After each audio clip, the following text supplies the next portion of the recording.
Hello ಸ್ನೇಹಿತರೆ, ನಮಸ್ಕಾರ. ಎಲ್ಲರಿಗೂ welcome back to my channel.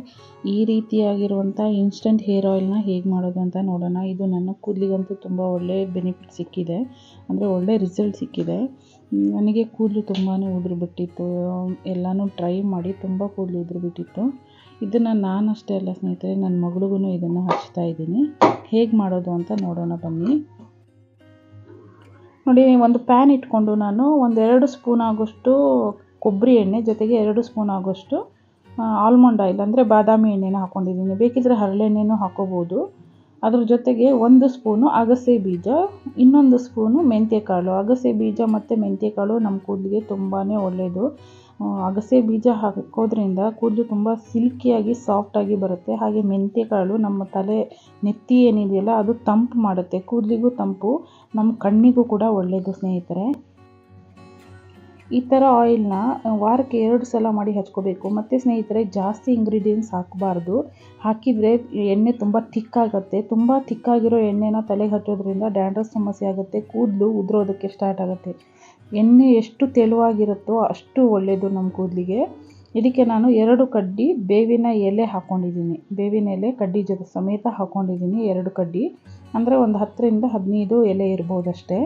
ನಾನು ಮಾಡ್ತಾ ಇರೋ ಕ್ವಾಂಟಿಟಿಗೆ ಇಷ್ಟು ಕರೆಕ್ಟಾಗಿರುತ್ತೆ, ಜಾಸ್ತಿ ಏನೂ ಬೇಕಾಗಿಲ್ಲ. ಜಾಸ್ತಿ ತಿಕ್ಕಾಗಾದರೆ ಕೂದಲಿಗೆ ಎಣ್ಣೆ ಜಾಸ್ತಿ ತಿಕ್ಕಾಗಬಾರ್ದು. ತಿಕ್ಕಾದರೆ ಕೂದಲು ಉದುರೋದಕ್ಕೆ ಸ್ಟಾರ್ಟ್ ಆಗುತ್ತೆ, ತುಂಬ ಪಿಚಿ ಪಿಚ ಅನಿಸುತ್ತೆ. ಹಾಗೆ ಎಣ್ಣೆನ ಜಾಸ್ತಿ ದಿನ ನಮ್ಮ ತಲೆಯಲ್ಲಿ ಬಿಡಬಾರ್ದು ಸ್ನೇಹಿತರೆ.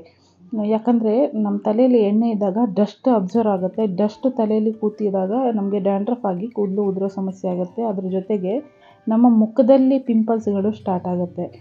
ಅದಕ್ಕೋಸ್ಕರ ಎಣ್ಣೆ ಇವತ್ತು ಹಚ್ಚಿದರೆ ನಾಳೆ ತೊಳೆದು ಬಿಡಬೇಕು, ಅಥವಾ ನೈಟ್ ಹಚ್ಚಿಬಿಟ್ಟು ಬೆಳಿಗ್ಗೆ ವಾಶ್ ಮಾಡಿಬಿಡಬೇಕು. ಆಗಲ್ಲ, ನಮಗೆ ಇನ್ಸ್ಟಂಟ್ ಆಗಬೇಕು ಅಂದರೆ 1-2 ಅವರು ನಮ್ಮ ತಲೆಯಲ್ಲಿ ಎಣ್ಣೆನ ಇಟ್ಕೊಂಡು ವಾಶ್ ಮಾಡಿಬಿಡಬೇಕು ಅಷ್ಟೇ. ನೋಡಿ, ಈ ಎಣ್ಣೆ ಕಲರ್ ಏನೂ ಚೇಂಜ್ ಆಗಲ್ಲ ಸ್ನೇಹಿತರೆ. ಲೋ ಫ್ಲೇಮಲ್ಲಿ ಇಟ್ಟಿದ್ದೀನಿ ನಾನು. ಲೋ ಫ್ಲೇಮಲ್ಲಿ ಇಟ್ಟಿನೇ ಈ ಎಣ್ಣೆನ ಕುದಿಸ್ಕೊಳ್ತೀನಿ. ನಿಮಗೆ ಎಣ್ಣೆ ನಾವು ಏನು ಎಣ್ಣೆ ಹಾಕಿದ್ವಲ್ಲ ಅಷ್ಟೇ ಥಿಕ್ನೆಸ್ ಇರುತ್ತೆ, ಜಾಸ್ತಿ ತಿಕ್ಕಾಗಲ್ಲ. ಹಾಗೆ ಈ ಎಣ್ಣೆಯಲ್ಲಿ ಆ ಘಮ ಹಾಗೆ ಇರುತ್ತೆ. ಕೊಬ್ಬರಿ ಎಣ್ಣೆ ಘಮ ಇರ್ಬೋದು, ಆಲ್ಮಂಡ್ ಆಯಿಲ್ ಘಮ ಇರ್ಬೋದು, ಹಾಗೆ ಮೆಂತ್ಯಕಾಳು, ಕರಿಬೇವು, ಇದೆಲ್ಲನೂ ಚೆನ್ನಾಗಿ ಘಮ ಬರುತ್ತೆ. ಕರೆಕ್ಟಾಗಿ ಒಂದು ಎಣ್ಣೆ ಹೇಗಿರಬೇಕೋ ಅಷ್ಟೇ ಇರುತ್ತೆ. ನೋಡಿ, ಲೋ ಫ್ಲೇಮಲ್ಲೇ ಇಟ್ಟು ನಾನು ಇದನ್ನು ಕುದಿಸ್ಕೊಂಡಿದ್ದೀನಿ. ಇವಾಗ ಗ್ಯಾಸ್ನ ಆಫ್ ಮಾಡಿದ್ದೀನಿ. ಇದರಲ್ಲೇ ಬಿಟ್ಬಿಡ್ತೀನಿ. ಈ ಬಿಸಿಗೇ ಮೆಂತ್ಯಕಾಳು ಹಾಗೆ ಅಗಸೆ ಬೀಜದಲ್ಲಿರುವಂಥ ಸತ್ವ ಎಲ್ಲನೂ ಎಣ್ಣೆಯಲ್ಲಿ ಬಿಟ್ಕೊಳ್ಳುತ್ತೆ.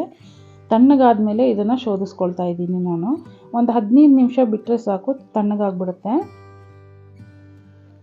ನೋಡಿ, ತಣ್ಣಗಾಗಿದೆ, ಎಣ್ಣೆ ಕರೆಕ್ಟಾಗಿದೆ. ಇವಾಗ ನಾನು ಇದನ್ನು ಶೋಧಿಸ್ಕೊಂಡು ತಲೆಗೆ ಅಪ್ಲೈ ಮಾಡ್ಕೋತೀನಿ. ಇದನ್ನು ವಾರಕ್ಕೆ 2 ಸಲ ಟ್ರೈ ಮಾಡಿ ಸ್ನೇಹಿತರೆ, ನಿಜವಾಗ್ಲೂ ಒಳ್ಳೆಯ ರಿಸಲ್ಟ್ ಸಿಗುತ್ತೆ. ಹಾಗೆ ಇನ್ಸ್ಟಂಟಾಗಿ ಮಾಡ್ಕೊಳ್ಳಿ, ಅಥವಾ ಇವಾಗ ಮಾಡಿದ್ರೆ ಇನ್ನೊಂದು ವಾರ 2 ಸಲ ಹಚ್ಕೊಳ್ಳೋಷ್ಟು 1 ಸಲ ಮಾಡ್ಕೊಳ್ಳಿ. ಜಾಸ್ತಿ ದಿನ ಸ್ಟೋರ್ ಮಾಡಿಬಿಡಿ. ಯಾವತ್ತೂ ಎಣ್ಣೆನ ಜಾಸ್ತಿ ದಿನ ಸ್ಟೋರ್ ಮಾಡಬಾರ್ದು, ಸ್ಟೋರ್ ಮಾಡಿ ಹಚ್ಚಬಾರ್ದು. ಈ ವಿಡಿಯೋ ಇಷ್ಟ ಆದಲ್ಲಿ ಲೈಕ್ ಮಾಡಿ. ಹಾಗೆ ಹೊಸದಾಗಿ ನನ್ನ ಚಾನಲ್ನ ನೋಡ್ತಾ ಇರೋರಾದರೆ ಪ್ಲೀಸ್ ನನ್ನ ಚಾನಲ್ನ ಸಬ್ಸ್ಕ್ರೈಬ್ ಮಾಡ್ಕೊಳ್ಳಿ. ಮುಂದೆ ನಾನು ಹಾಕೋ ಎಲ್ಲ ವೀಡಿಯೋಸು ನಿಮಗೆ ನೋಟಿಫಿಕೇಷನ್ ಬರುತ್ತೆ. ವಿಡಿಯೋ ಎಲ್ಲನೂ ಮಿಸ್ ಮಾಡ್ದಿರೋ ನೋಡ್ಬೋದು. ಮೊದಲು ಈ ಎಣ್ಣೆನ ನಾನು ನನ್ನ ಮಗಳಿಗೆ ಹಚ್ತಾ ಇದ್ದೀನಿ, ಆಮೇಲೆ ನಾನು ಹಚ್ಕೋತಾ ಇದ್ದೀನಿ. ಅವಳಿಗೂ ಸ್ನೇಹಿತರೆ ತುಂಬ ಒಳ್ಳೆಯ ರಿಸಲ್ಟ್ ಸಿಕ್ಕಿದೆ. ಮುಂದೆ ಎಲ್ಲ ಕೂದಲು ಅಷ್ಟೊಂದು ಇರಲಿಲ್ಲ, ಇವಾಗ ಚೆನ್ನಾಗಿ ಬೆಳೀತಾ ಇದೆ. ತುಂಬ ಒಳ್ಳೆಯ ರಿಸಲ್ಟ್ ಇರೋ ಎಣ್ಣೆ ಇದು, ಟ್ರೈ ಮಾಡಿ ನೋಡಿ. ಹಿಂದಿನ ವಿಡಿಯೋದಲ್ಲಿ ತಲೆಗೆ ಹೇಗೆ ಮೆಹಂದಿನ ಅಪ್ಲೈ ಮಾಡೋದು, ಹೇಗೆ ರೆಡಿ ಮಾಡ್ಕೊಳ್ಳೋದು ಅನ್ನೋದನ್ನು ತೋರಿಸಿದ್ದೆ ನಾನು. ಇವತ್ತು ಎಣ್ಣೆ ಹೇಗೆ ಮಾಡೋದು ಅಂತ ತೋರಿಸ್ತಾ ಇದ್ದೀನಿ. ಮೆಹಂದಿ ಅಪ್ಲೈ ಮಾಡಿದ 2 ದಿನ ಬಿಟ್ಟು ನೀವು ತಲೆಗೆ ಎಣ್ಣೆನ ಹಚ್ಕೊಳ್ಳಿ, ಚೆನ್ನಾಗಾಗುತ್ತೆ. ಕೂದಲು ಕೂಡ ತುಂಬ ಸಾಫ್ಟಾಗಿ ಹೆಲ್ದಿಯಾಗಿ ಬೆಳೆಯುತ್ತೆ. ಮೆಹಂದಿ ಅಪ್ಲೈ ಮಾಡೋದು ಹೇಗೆ ರೆಡಿ ಮಾಡೋದು ಅನ್ನೋದು ಗೊತ್ತಿಲ್ಲ ಅಂದರೆ ನನ್ನ ಚಾನಲ್ನ ಸಬ್ಸ್ಕ್ರೈಬ್ ಮಾಡಿಕೊಂಡು ವಿಡಿಯೋನ ನೋಡಿ. ನಾನು ಎಣ್ಣೆ ನೈಟಲ್ಲಿ ಅಪ್ಲೈ ಮಾಡಿಬಿಟ್ಟು ಮಾರ್ನಿಂಗು ವಾಶ್ ಮಾಡಿಬಿಡ್ತೀನಿ. ಹಾಗಾಗಿ ಕೂದಲು ಚೆನ್ನಾಗಿ ಬೆಳೆಯುತ್ತೆ, ಯಾವುದೇ ಥರ ಡ್ಯಾಂಡ್ರಫ್ ಎಲ್ಲ ಆಗಲ್ಲ.